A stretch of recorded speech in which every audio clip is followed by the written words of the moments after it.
Hey everyone, Scott here to discuss Aladdin and the Return of Jafar, featuring the voices of Jonathan Freeman, Scott Weinger, Linda Larkin, Dan Castellaneta, Gilbert Gottfried, and Jason Alexander, and directed by Toby Shelton, Tad Stones, and Alan Zasloff. Now, I remember seeing this before a long time ago as a kid, and what do I think of it then? It's not... let's talk about it. The new version of the song Arabian Nights sounds awful, and the animation looks bad, but hey, it was a movie only released for home viewing. Abbas Mall, voiced by George Costanza from Seinfeld himself, Jason Alexander, takes his own treasure for his leadership's sakes. And he's not a very worthy villain, and Abbas Mall does sound like George Costanza. Aladdin, returning voice of Scott Weinger, is stealing from Abbas Mall, and I think this is a very weak acting by George Costanza to Homer Simpson, and hey, I'll get to him later on. Iago, returning voice of Gilbert Gottfried, is much more annoying here than he ever is last week, especially when he sings, "I'm looking out for me." Aladdin arrives to Agrabah, and Princess Jasmine, returning voice of Linda Larkin, tells Aladdin she and her father Sultan have a surprise during dinner, and as he's on the way, not only does he encounter Iago, but Abbas Mall have a fight, and Iago saves his life, and he returns the favor by letting him live in the palace with them.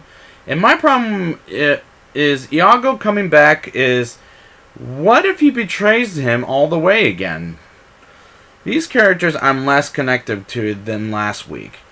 Genie returns and is voiced by Dan Castellaneta, who voices Homer Simpson in The Simpsons. And I hear his voice, and I cannot help but think of Homer Simpson every time.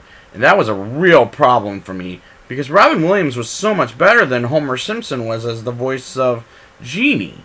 Abbas Mall encounters the lamp and awakens Jafar, and they team up to get revenge against Aladdin, and these scenes look bad, and it's poorly acted in my opinion.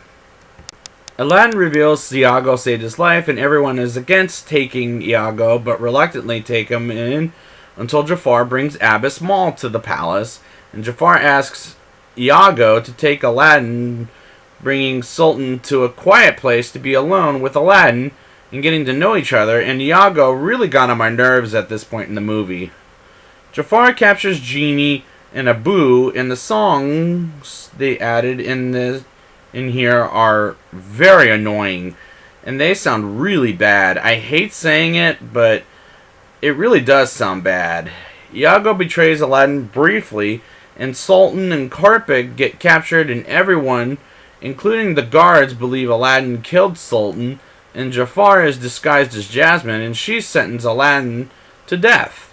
And we see her captured by Jafar, and it leads to a terrible climax, in my opinion. Aladdin almost gets decapitated until Iago frees Genie, and he saves Aladdin, while Jafar gives Abbas Mall all of his treasure in the palace. And Aladdin and Abu steal the lamp and destroy it, and Abbas Mall is stuck on the tree, and they fight Jafar to destroy the lamp, and Iago dumps the lamp in the fire and saves everyone as well as destroying Jafar. And Sultan makes Aladdin what Jafar was in the last movie, which was Vizier. And he says no. And the credits roll to an after-credits scene with Abbas Mall stuck on the tree saying, "I guess I can't get my third wish, and I was glad this thing is over." Because it sounds bad. Now let's get to the rating. I'll give this movie a 3.7 out of 10. This movie is so bad. The new songs are bad. I'm not connecting with these characters as much as last time. The animation on this thing is horrible. As for two characters, Abbas Mall, I can't help but think of George Costanza.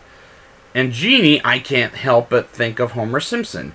And that is a bad sign. And I will be back next week with Aladdin and the King of Thieves. And until next time, let's say goodbye to Agrabah for now.